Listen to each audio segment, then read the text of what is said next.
welcome back to the channel, Riding Solo.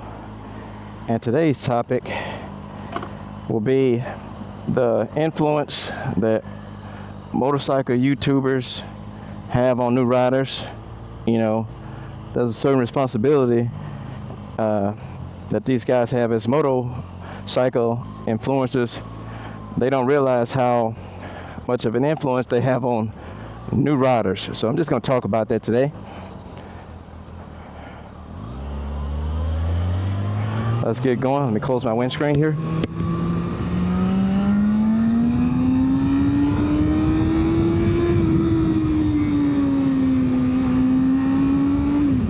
Well, I forgot I turned my quick shifter off. I have to cut that on at the light when I stop. Oh man, I forgot I had cut it off. I'll tell you what, it does shift real smooth with it off though, versus when it's on. I don't know, if I feel like it's like a harder shift when the quick shift is on.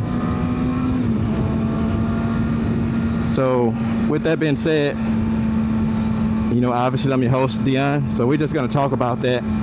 So when I was getting into motorcycling, the first thing I did was I went on YouTube and I started watching the motorcycle YouTubers and influencers and the stuff they was doing. So I pretty much type in like a name of a bike, or you know, riding a motorcycle in the canyons, that kind of stuff, and I'd get all these videos. You know, I'll type in, you know, new Ducati or something, and then it'd send me to, you know, people's page, obviously on YouTube. And I'm not gonna call any names specifically, but there was a bunch of motorcycle YouTubers. Let me see if I can get my quick shifter back on here. Hold on, give me one sec, guys. There we go, it's back on. All these motorcycle YouTubers and influencers, what they do is they post videos of them pretty much breaking the law, right? There's this one guy in California, like I said, I'm not gonna call any names, but it'd be him and a bunch of his buddies on the tail of the dragon in California. I mean, absolutely flying. I mean, dragging knee, wheeling, passing cars in a no passing zone. I mean, doing all kind of illegal stuff, right? And as a new rider, you know, you see that stuff, it's cool to watch it, but you know, it gets views, you know, it gets clicks and all that kind of stuff. That's great. You know, that's what those guys want, but it's like, you know, they're risking their life. You know, those guys in California, literally in every video, either the guy goes down that the channel is for, or either his buddies that he riding with go down. So in every video, somebody crash. It's just crazy, man. So with that being said, as a new rider, you're watching that and you're like, man, that's so cool, you know, and then you get your bike and then you kind of start doing the same thing, and it pretty much is creating bad habits, right? So that's not what you want as a new rider, is bad habits. So it's cool to watch, but like I said, you know, typically these guys don't understand the responsibility that come along with being influencers. That title is very serious. Influence. It influences people. So regardless if you're doing the right thing, it's going to influence people to do the right thing. If you're an influencer and you're doing the wrong thing, it's going to pretty much influence people to do the wrong thing. And that's not what you want. You know, you want people to be out there riding safe, you know, making sure they get home to their families, not crashing their bikes, you know. Oh no, an accident happened. Let's slow it down over here. So with that being said, nobody, I mean, I think I've seen like one positive motorcycle influencer, and maybe one or two. I will say his name, Jared Campese. He seems to be like, he's more my age, so he's like 40 years old. So he's pretty much just taking it easy on his bikes. You know, nobody wants to ruin their bikes, you know, so let's see if we can get over here. Actually, I'm gonna get off because that's horrible traffic. I forgot about that. Let's get off. I don't want to sit in that traffic down here. So let's shift so that stop making that noise. All right, so Jared Campese, I feel like he's a really good influencer because he's not out there speeding, breaking the law. You know, he's pretty much following, you know, traffic laws and not video recording himself doing everything wrong, you know. So with that being said, you know, you have those guys up there in California doing all that, and then you have people, another guy in California, man. I mean, these California guys are just on a whole nother level with doing stupid crap, you know. Then you have another guy.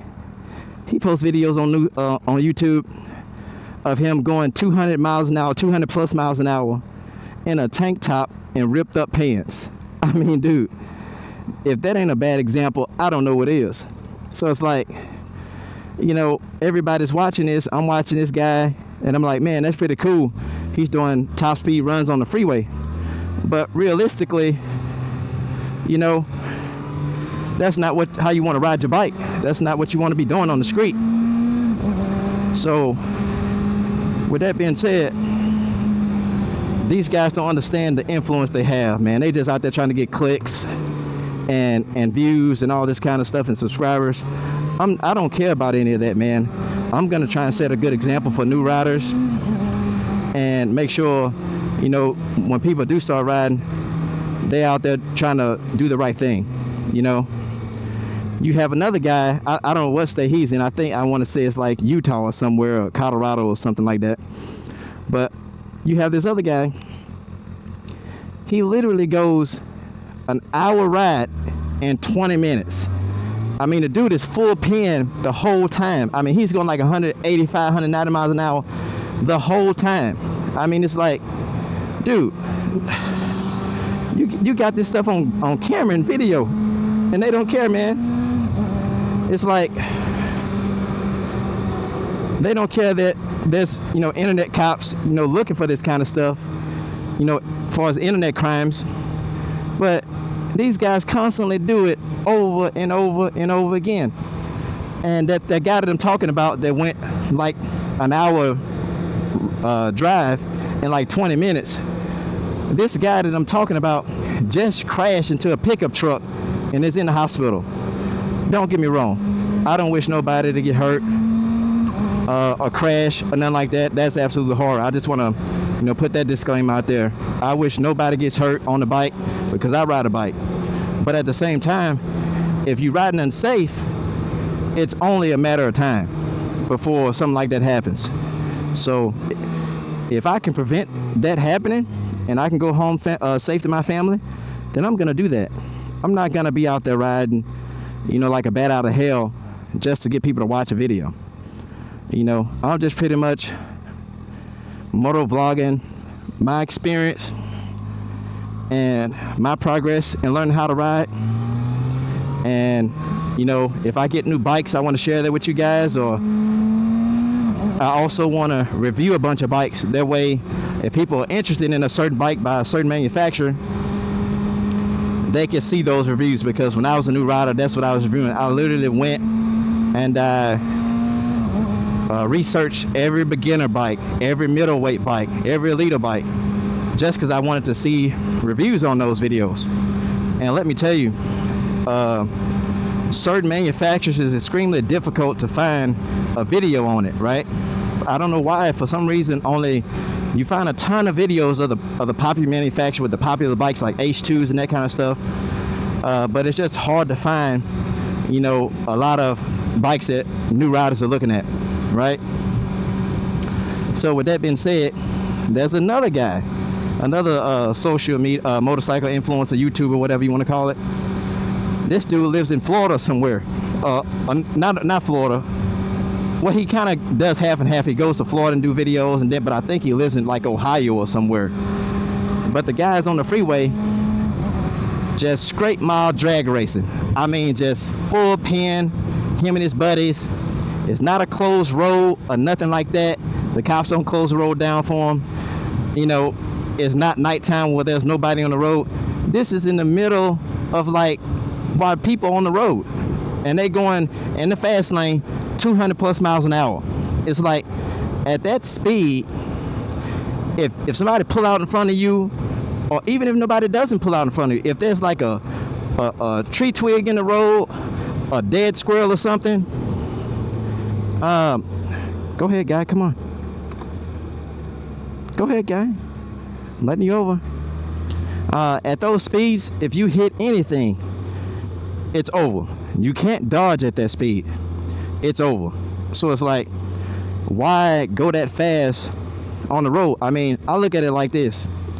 If I'm gonna race, if I'm gonna drag race, I'm going to the drag strip. If I'm gonna be riding in the canyons, you know, like a bat out of hell, I'm not gonna do that. I'm just gonna go to a racetrack, you know, where I could do it safely. You know, if I crash, I'm not gonna go off a cliff or hit a guardrail or anything like that. I'll crash into pretty much loose gravel, you know, soft pads. Let's beat this light. But yeah, like I said, if I'm gonna do excessive speeds, I'm not gonna do it on the road. I'm gonna either go to a drag strip or a racetrack. And as new riders, there comes a responsibility also. Don't be easily influenced by these guys, because it's like, it's just gonna get you into an early grave. You know, have a mind of your own, ride your own ride. You know, like I say in a previous video, you know, there's nothing to prove. There's no trophy, there's no fame, there's no check. My advice to new riders is to take your time learning how to ride, hone your skill, learn how to brake, and all the things with come along with learning how to ride a motorcycle, and get your experience under your belt, and you'll be fine.